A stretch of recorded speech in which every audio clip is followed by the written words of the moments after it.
खंडहर हो चुका किला, जिसके आखिरी कमरे के दरवाजे के सामने वीर और समर खड़े थे। खौफनाक अंधेरा था वहां। उस दरवाजे की तरफ मोबाइल के फ्लैश से रोशनी करके डरते हुए समर ने वीर से कहा, हमें इस दरवाजे को नहीं खोलना चाहिए वीर। मुझे कुछ सही नहीं लग रहा। मैंने सुना है कि देवराज की बुरी आत्मा अभी भी इसमें कैद है। अरे कुछ नहीं है, मुझे लगता है रोहन हमें डराने के लिए इसी कमरे में छिपकर बैठा है। तो रुक, मैं अभी इसे खोलता हूं। इतना बोलकर वीर झटके से उस पुराने दरवाजे को खोल देता है। रोहन मजाक ही मजाक में इसी खंडहर में कहीं छिप गया था। दोनों रोहन को आवाज लगाते हुए अंदर घुसते हैं।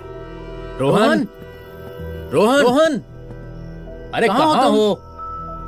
अंदर कोई था तो नहीं, मगर कुछ बहुत ही पुरानी चीजें रखी हुई थीं। कमरे को अंदर से देखकर वीर समर से कहता है, देखा, मैं तुझसे कह रहा था ना, कुछ नहीं है इस कमरे में। मगर ये कमीना रोहन कहां छिपकर बैठ गया? इतनी रात गए रिक्वेस्ट करके हमें यहां लाया, और अब इस कमबख्त को छुपन छुपाई खेलना है। चल कहीं और खोजते हैं उसे। इतना बोलकर बाहर निकलने के लिए दोनों पीछे की तरफ मुड़ते हैं, मगर मुड़ते ही इन दोनों की रूह ठंडी पड़ जाती है। उनके सामने एक बेहद डरावना शख्स खड़ा था, जिसका चेहरा जला हुआ था और उसकी आंखें बिल्कुल सफेद थीं। उसने समर को गले से पकड़कर उठा लिया। समर हवा में लटकते हुए तड़पने लगा। वीर डरकर नीचे गिर पड़ा। समर की एक खतरनाक चीख उस खंडहर में शहर से कुछ ही दूरी पर बना एक किला, जो कि काफी पुराना था और अब खंडहर हो चुका था। रात के वक्त रोहन, वीर और समर उस अंधेरे सुनसान किले में बैठकर शराब पी रहे थे। रात के अंधेरे में किला मनहूस और डरावना लग रहा था। शराब पीते हुए किले को देखकर समर रोहन से बोलता है, यार, ये किला बहुत पुराना है। मैंने यहाँ के बारे में बहुत सारी डरावनी कहानियां सुनी हैं, जो लोगों ने खुद महसूस किया है। तूने हमसे यहाँ आकर ड्रिंक करने की जिद क्यों की? ऐसा कुछ नहीं है, मैंने भी बहुत सारी कहानियां सुन रखी हैं। मैं इस किले को रात में देखना चाहता था कि ये कितना डरावना है, मगर वो सब बस अफवाहें हैं। डरपोक कहीं का, तू बस ड्रिंक एंजॉय कर।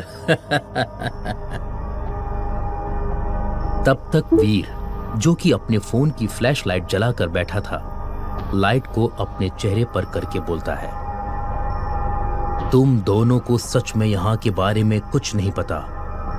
बहुत पहले जब यहाँ राजा छत्रपाल का शासन था, तो उसने अपने गुप्तचर देवराज को धोखा देने के जुर्म में इस किले के आखिरी कमरे में बंद कर दिया था। भूख और प्यास की वजह से देवराज की उस कमरे में मौत हो गई थी। कहा जाता है उसकी शैतानी रूह आज भी उस कमरे में कैद है, जो लोगों का शिकार करती है। मगर इस वीरान किले में उसका शिकार बनने आता कौन है? आता नहीं है, लाया जाता है। देवराज का गुलाम यहाँ आने वाले किसी एक इंसान को अपने जाल में फंसाता है और उसे देवराज से बचाने के बदले दूसरे लोगों की डिमांड करता है। जो इंसान उसकी बातों में फंस जाता है, वो अपनी जान बचाने के लिए किसी दूसरे की जान फंसाकर खुद आजाद हो जाता है। वीर की इस बात पर रोहन हंसते हुए खड़ा हो जाता है और बोलता है, अरे वाह मेरे डरपोक दोस्तों। अरे यार, साइंस और लॉजिक नाम की भी कोई चीज होती है कि नहीं? मैं इतने दिनों से इस पुराने किले में आ रहा हूं। ना मुझे देवराज की आत्मा मिली, ना ही उसका गुलाम, जो मेरी जान छोड़ने के बदले किसी और को फंसा कर लाने की बात करे। देखो तुम दोनों, मैं अभी उस कमरे में जाकर आता हूं। देखता हूं देवराज की आत्मा मेरा क्या बिगाड़ती है। इतना बोलकर रोहन उस अंधेरे खंडहर में अंदर की ओर भागता है। पीछे से समर उसे आवाज लगाता है, अरे रोहन मत जा, वहां जाना खतरनाक हो सकता है। कुछ देर बाद जब रोहन नहीं लौटता, तब वीर और समर जाकर उसे खोजने का फैसला करते हैं और उठकर उस खंडहर में जाने लगते हैं। पीछे से उन्हें जाता हुआ एक काला साया घूर रहा था, जिसकी आंखें बिल्कुल सफेद थीं और चेहरा जला हुआ था। कमरे में उस डरावने शख्स ने समर को हवा में उठा रखा था और जमीन पर गिरा हुआ वीर डर के मारे जैसे जम सा गया था।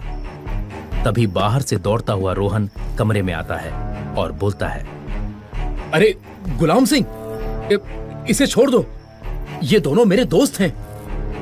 वो शख्स रोहन के कहने पर समर को नीचे उतारता है।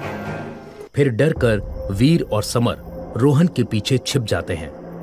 फिर रोहन बोलता है, अरे इनसे डरने की जरूरत नहीं है, ये गुलाम सिंह हैं, इस किले के चौकीदार। इनका चेहरा और आंखें आग की वजह से जल गई थीं। तुम दोनों इस कमरे में घुसे तो इन्होंने सोचा कि कोई चोर है, इनसे डरने की जरूरत नहीं है। फिर समर और वीर रोहन से बोलते हैं, शुक्रिया यार, तूने हमारी तू टाइम पर नहीं आता तो ना जाने क्या हो जाता। हाँ सही कह रहा है ये। गुलाम सिंह और रोहन बाहर निकलते हैं और पीछे पीछे वीर और समर भी बाहर निकलने लगते हैं। तभी रोहन अचानक झटके से दरवाजा बंद कर देता है। वीर और समर अंदर बंद हो जाते हैं और चिल्लाने लगते हैं, रोहन रोहन रोहन, हमें बाहर निकाल। अरे यार रोहन, हम अंदर ही रह गए हैं। यार खोल, अंधेरा है, दरवाजा खोल।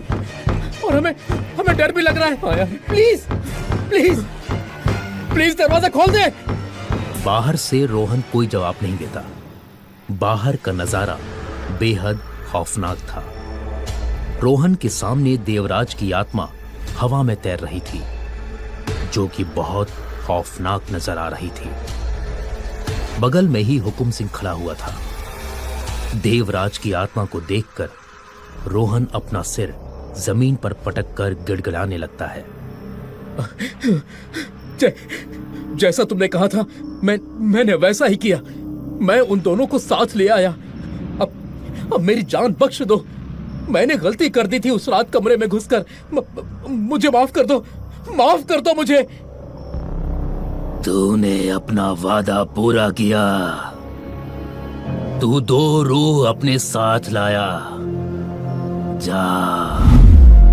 जा, मैंने तेरी जान बख्श दी। जा, भाग जा यहां से। इतना बोलकर देवराज की रूह हवा बनकर उस कमरे में घुस जाती है जिसमें वीर और समर बंद थे।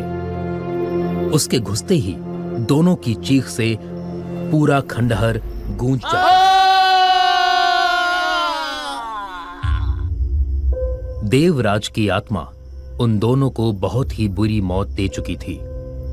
उन दोनों की चीख सुनकर रोहन डरकर बाहर की ओर भागता है।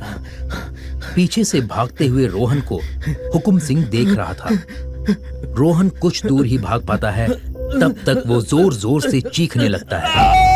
वो दर्द से कराहते हुए जमीन पर गिर पड़ा और फिर धीरे धीरे उसका शरीर बीच से फटता गया। बहुत ही खौफनाक था वो नजारा। और ये नजारा पीछे से देखते हुए हुकुम सिंह किसी शैतान की तरह हंसता हुआ बोलता है,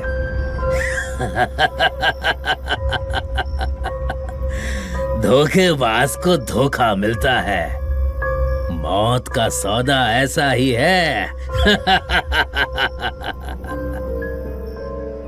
कुछ दिनों पहले ही जब रोहन इस किले में अकेले आया था, तो उस वक्त उसने गलती से देवराज का कमरा खोल दिया था।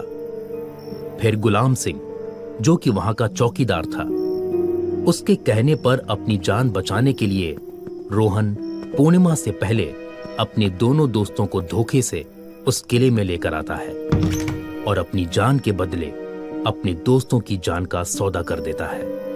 मगर शैतान ने रोहन को धोखेबाजी के बदले धोखेबाजी की सजा दी थी।